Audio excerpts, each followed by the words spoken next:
The alleged father is not excluded as the biological father of the tested child. The probability of paternity is 99.99%. Izvo kuti baba ndimi muridzi wamwana. Imurani poni place. Oh, it's Raid.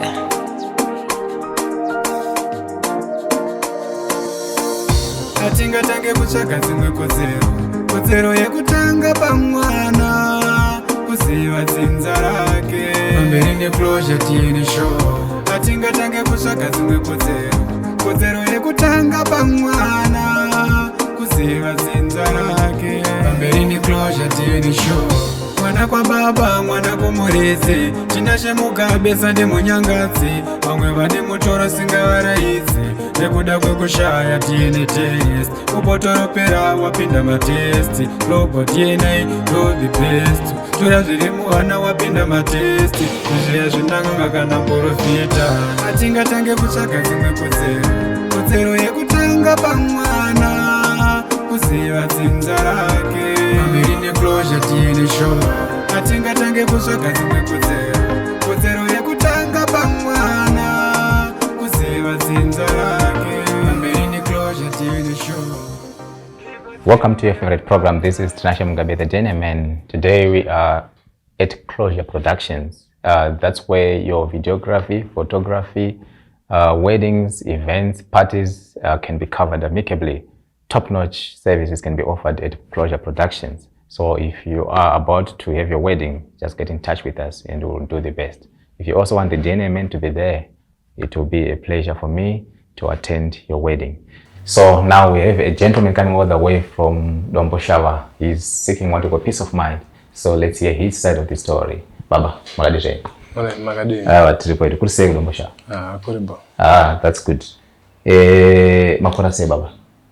Yes, it's in the 31 years. Okay. Ko amai. Yes, in Ganya Pansuza to Makonamanga. All right, ko mwana. And so the boss at Sipamujet. Koida. Inda. Na young man and the house opens out to Tipesa. All right, chicken and city. Na get up Jitanga. Tenguda nawo zvimwe zvingosangana musango. Saka indazobva kumusha ndandiri koko. Ndakunoko. Apa ndatone time. Ndazongofonera vachinzi kunoko ndenhumbu yako chichi. Saka ine zvandainzwa uchinzi tazomona nomwe face zvazodidi. Ndabva ndatomboramba. Okay.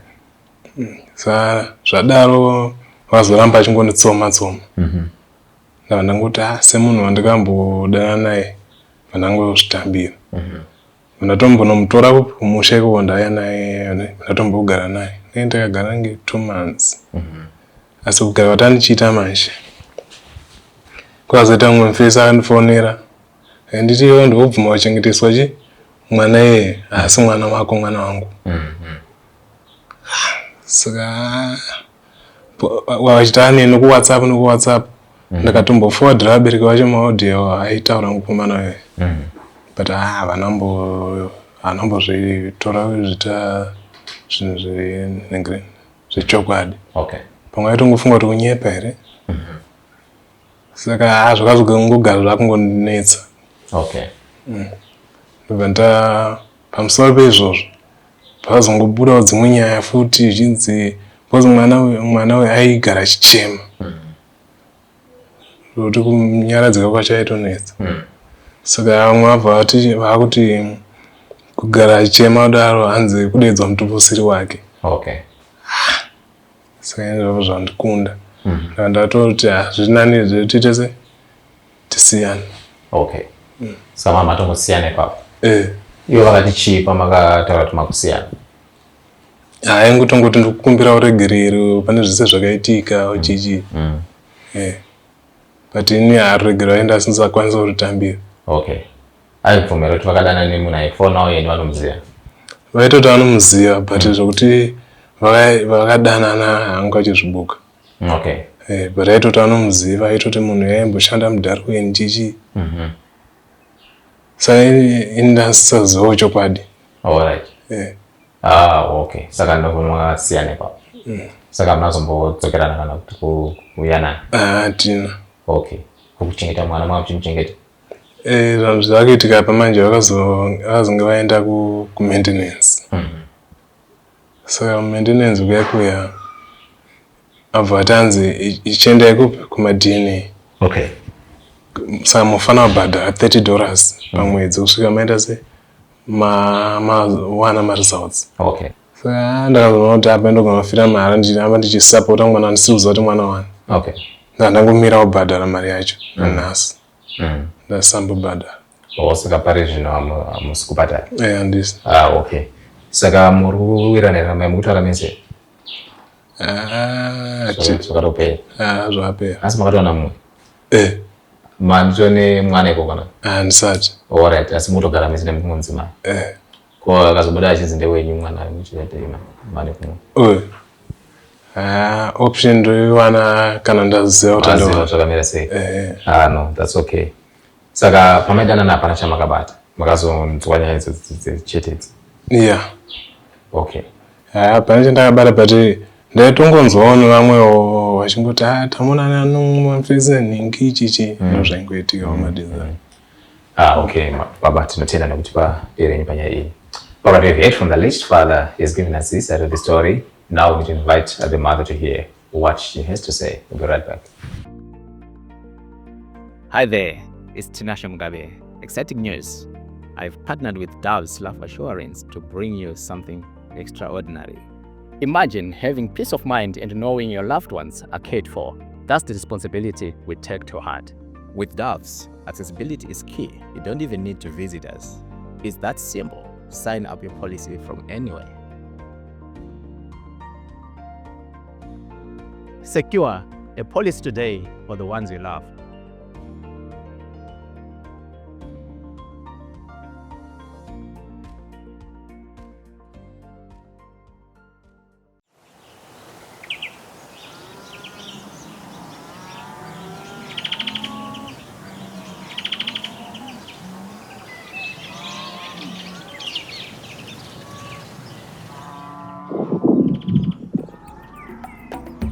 Long ago, trade was simple, but never easy.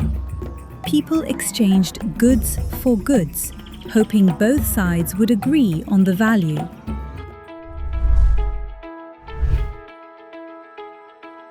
Then came cash.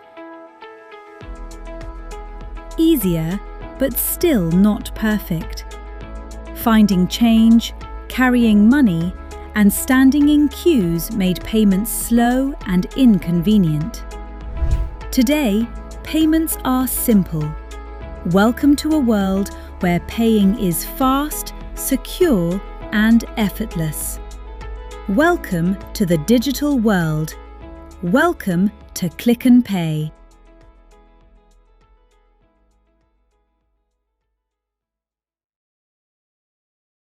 Welcome back, and now we've just been joined by the mother, so let's hear what she has to say. Mama, makadeni? Makadeni. Chilipo ili kurise kumba? Kumba kuri right. Mwana arise? Mwana ari right zvake. Mune wana? Okay. Ko mukugara ku? Ndogara Concession. Na? Ndakatanga ndigara kumba kwa mama wangu saka ndakazorohwa nemumwe murume. Makatowanikwa? Alright, kwanzi chiko nemwe kutanga uchichanchine? Wokutanga uyu takatanga kudanana musi wa 2022. Yes.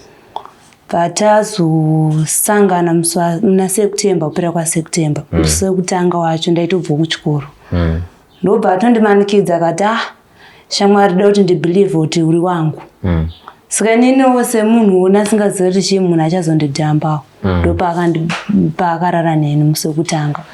Paazorara neni futi kechi2 auye nemuzukuru wacho ndowirana naye anga ndaidzidza naye musem class. So auya kudaro takazoti mamuna December ndo pandikamufonera ndakati ina handisi kugeza. Panditi uri kundinyepera kuti hausi kugeza. Ndakati ndikutorevesa nasi kugeza nanzi munhu wemusikana anojamba zvinoitika. Ndakati hakuna zvakadaro ndokubva atiza bva aenda kuHarare akugara udombo shawo. Sikaina ndazotanga akugara udombo shawo ndopa akazofonerwa namama wangu dumbu rangu ranga risinganatso kuoneka nokuti ratanga kuoneka muna September. Vachingonditi vaita zvekufungidzira famba neni kuenda maprofita kupi. Ndakati inini mama kutora pafe asi nanzi kuti sei handisi kugeza. Mama akati manje kana usiri kugeza kubva muna October, September, October, November, December, January, February, March, April, May, June.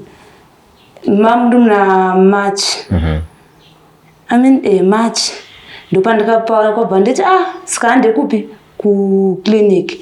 Tasvika kuclinic ndopa ndikateswa kubva ndaonekwa kuti ndine nhumbu. Ndopa akandibvunzisisa akanditi ko nhumbu yaunayo ndeyani. Ndakati nhumbu yandinayo ndeyalast mutepfura. Hanzi kana uchindeya last mutepfura ndimuswani.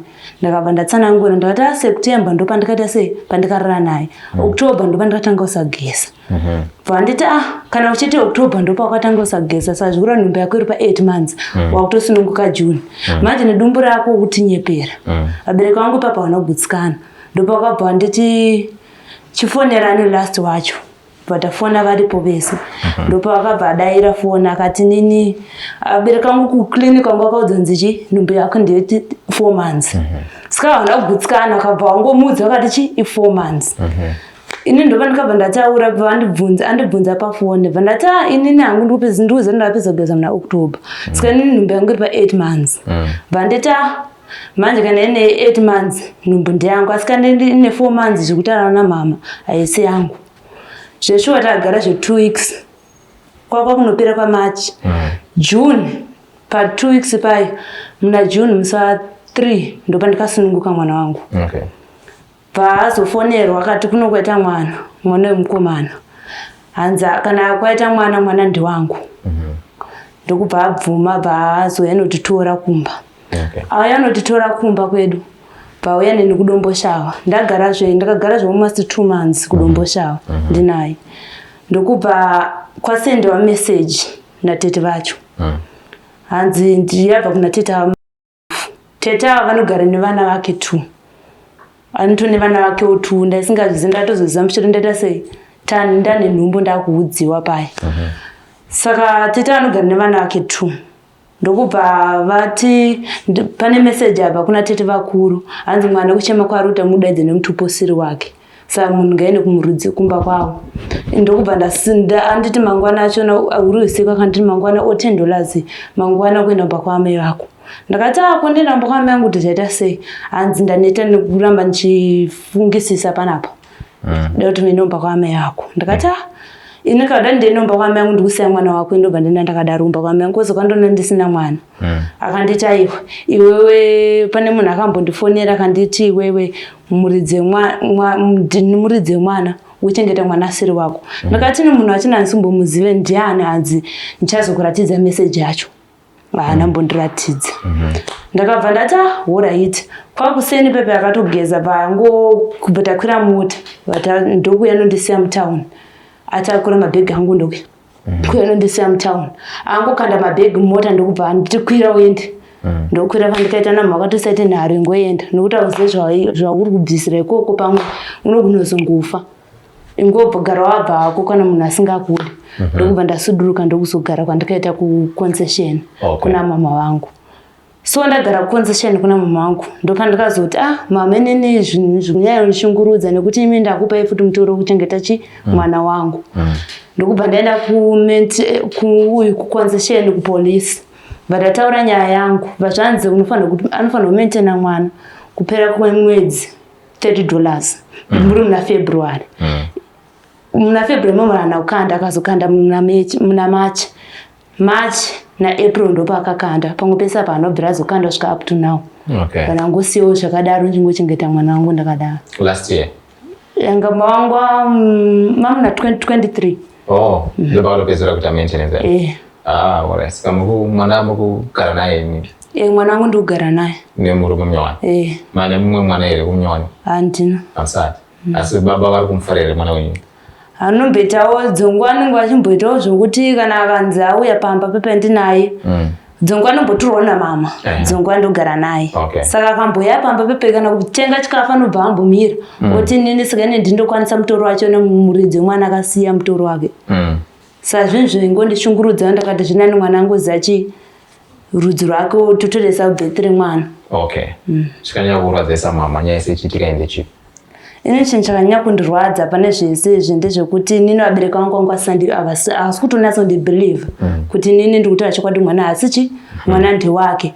Saka nini kana ipapo atongoti enda unozongotiudza kuti marisautsi.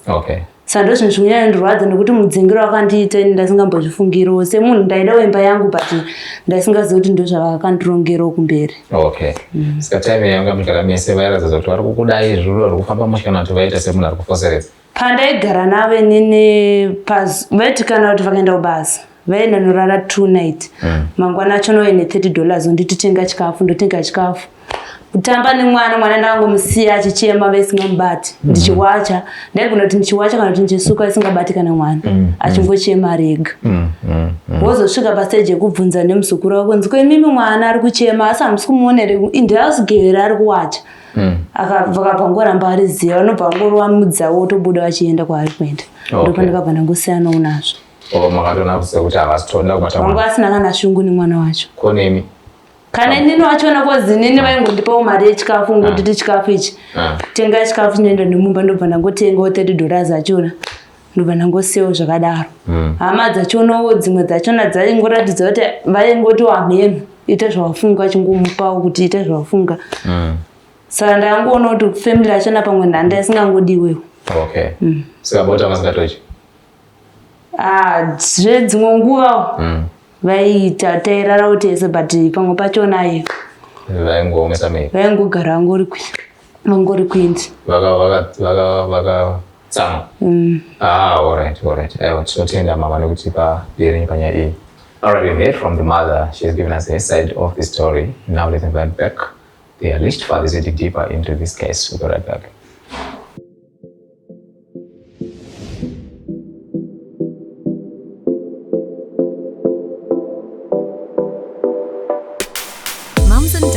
Your little one deserves the best. From cozy baby clothes to cuddly toys that spark joy. At Havana Babywear, we have it all.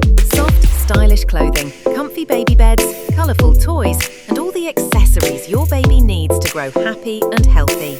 Every outfit, every soft blanket, and every safe, comfortable crib is carefully chosen with love and attention to detail, so your little one can enjoy the perfect blend of comfort, safety, and style from the very first day, making every moment cozy, joyful, and memorable. Havana Babywear, shopping for babies simplified.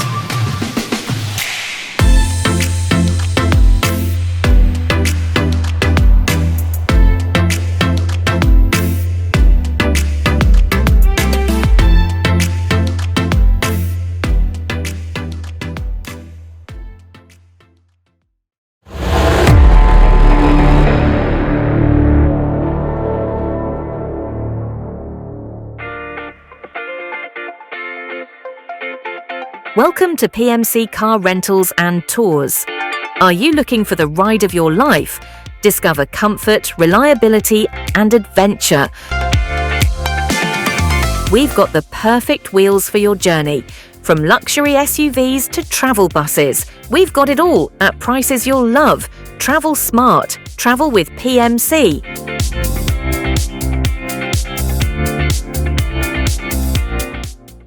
Welcome back. Now we've just been joined by the two as we dig deeper into this case. Tukutendai baba matsoka pachipamwe mama. Yatotenda. Alright. Ndotanga na baba.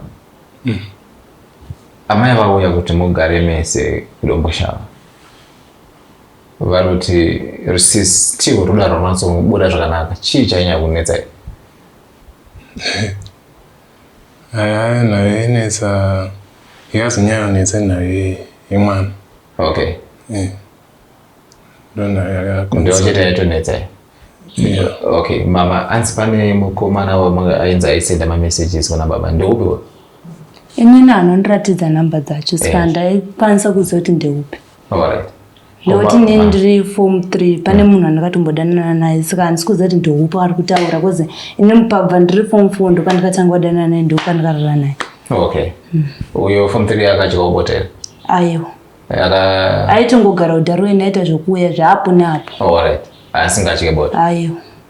Baba ndiye wacho wari kutaura baba ndiye here wamuitaura? Iye ndo aita yanzi ndiye. Waita yanzi aishanda udharuweni udiki. Okay. But ini zvokuti vakasangana ikati havana handiziva wangu. Hamuzivi? Asi iye ndiyaita sei? Iye ndiye akandifonera itondiudza izvozvo. Okay.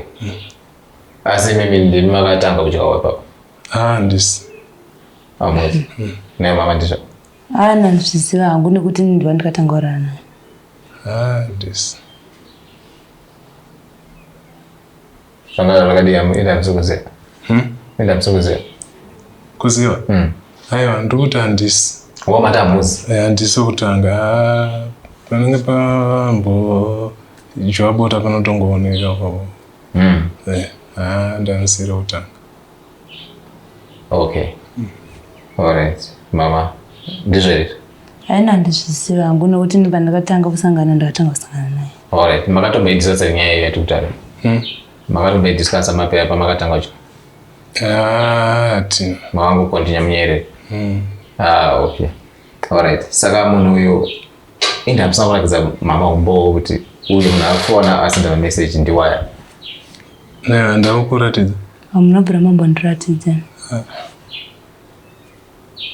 Saka ukazoziva sei kuti ndiye aibva? Inini makafonera mama. Makafonera mama munofonera nini? Ndiri kuti iwe wakazoziva sei kuti ndiye aimboshanda udharuweni? Ati makafonera mama makavaudza.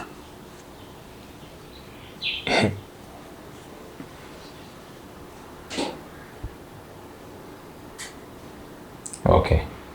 Saka hamuna kutaura namama?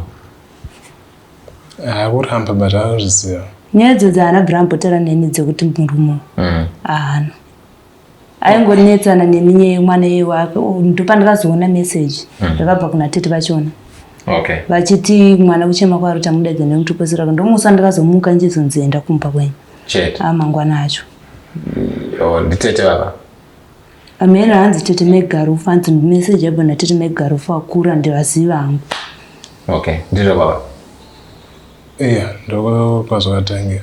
Alright. Mambo vatongoenda? Yanga nyaya ichipika kuti nyaya yemameseji yanga yatomboitika? Yanga yaitika kudhara. Yanga yatoitika?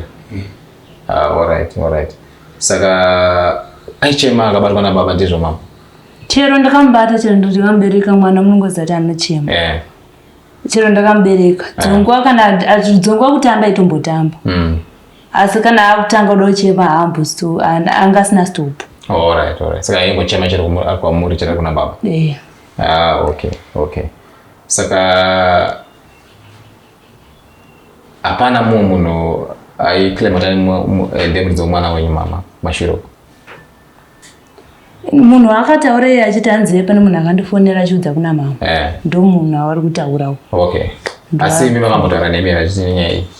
Inini neni nyaya idzodzo haana kubvira taura neni. Saka namba yababa akaiwanako? Namba dzamama wangu? Dzababa? Handizozive iye. Akazoona ipi nebaba? Handizivi kuti akazoona. Angotanga kutaura nemi? Okay. Asi vanhu munhu? Handitombomuzivi kana. Alright. Ndakatotanga kutomuzivira ipapo ndichinda kuona maprofile picture yake WhatsApp. Okay. Ndotomuziva ndomuziva. Hamuzivi zvachose? Alright. Manzi makazoregera kuchengeta mwana ndizvo? Ndozvakaizotoita. Alright. Kuina. And because ndasingaziva kuti mwana wandu kusupport mwana wani. Alright. Ndo wangu here kana ndo wani. Kana simba racho ndo rwana uko. Okay. That's fine. Saka mwana wena asibaba yakabuda achinzi ndewe mchachitambira sei. Kana ari wangu ini ndo support. Okay. Kwa kanza asi wenyi chose. Vanotongo continue vachitsvaga kuti baba wacho chaivo chamuwana wase. Okay. Mama, mwana nasaka buda achinzi mwana wenyi mchachitambira sei. Achinzi mwana wangu. Achinzi mwana wavo baba.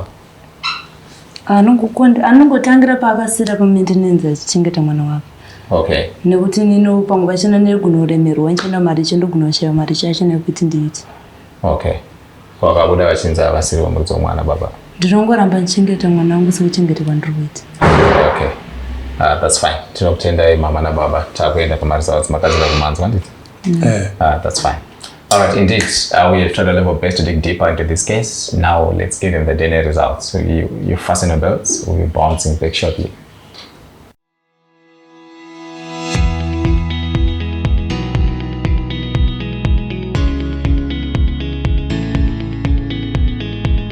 Hi, welcome to Horizon Solar Systems, the home of solar systems, where we offer you solar systems for household use, commercial use, and industrial use. This is a 7.2 kilowatt solar system. It has 3 48-volt 100 AH lithium batteries and 24 solar panels. These are also the packages that we have on offer.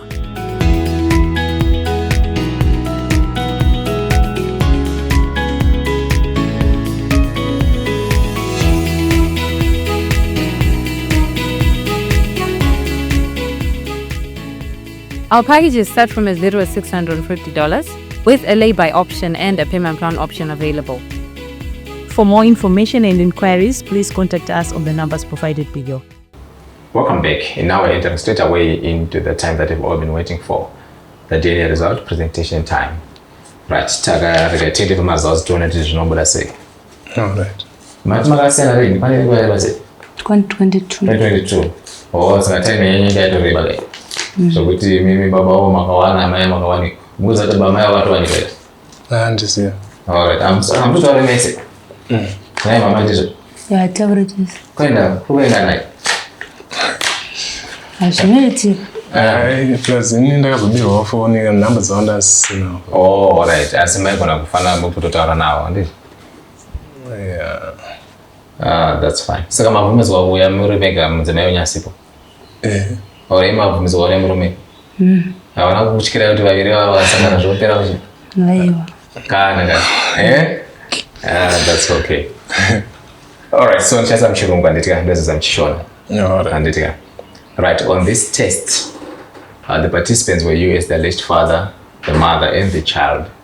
And our result reads as thus. The alleged father is not excluded as the biological father of the tested child. The probability of paternity is 99.99%. Muchishona baba tiri kuti ndimi muridzi wemwana uyu zvisina kupoka. Mama, baba ndiwo muridzi wemwana zvese here. Mutenda. Ndokubuda vaita result ready.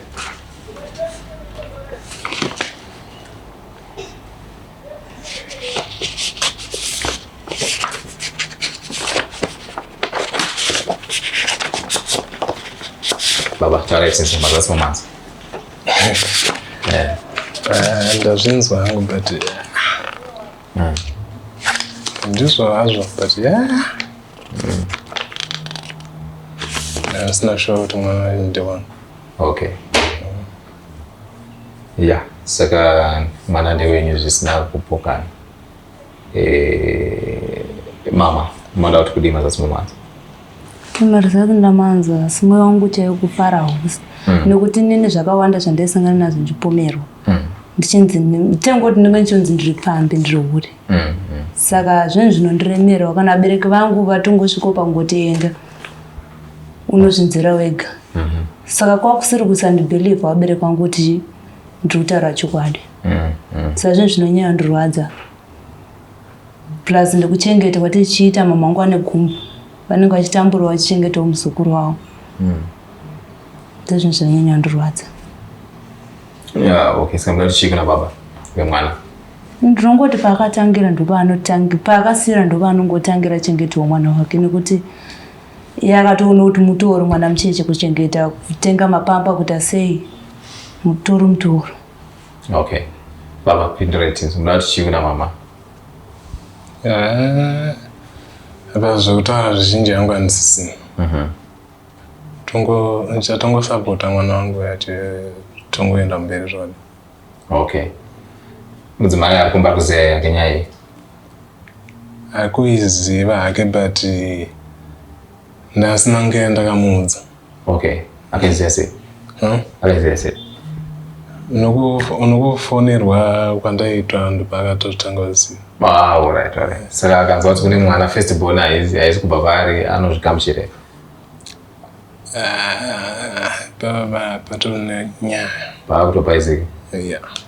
Asi munofanira kugara matowana mukana wekuti agara aziva handiti? Izvezvi ndakatosvika ndotongomuudza kuti ndobudirira zvaita. Alright. Handiziva kuti hangu utachazvigamuchira. It's okay baba. Saka muchangochengeta mwana? Yeah. Ndozvapo. Beth anare? Makutonotora Beth baba? Tinenge takuzotonotora. Alright. Akurwa sei mwana zve? Ane 2 years. 2 years ndiye ari panzapa. Ore mambomunanganizire pamasara mukambata. Mamuchimbomuzuma-zuma. Kuzuma uzoregeza. Alright. Unokutarisa kuti but zviitika izvi. Pane chikutoridzira kwandiri here kana kuti kuno mumwe mwana wangu? Alright. That's fine. Saka first born ndei. Right, mashoko edzidziso kana kurudziro mama kune ruzhinji rweZimbabwe panyaya dzakadai so. Mungade kuudza vangava mwasikana vechidiki vachangopinda munyaya idzi mungavaudzawo kuti kudii? Ndingotiwo kwavari handina chekutaura. Kana yambiri?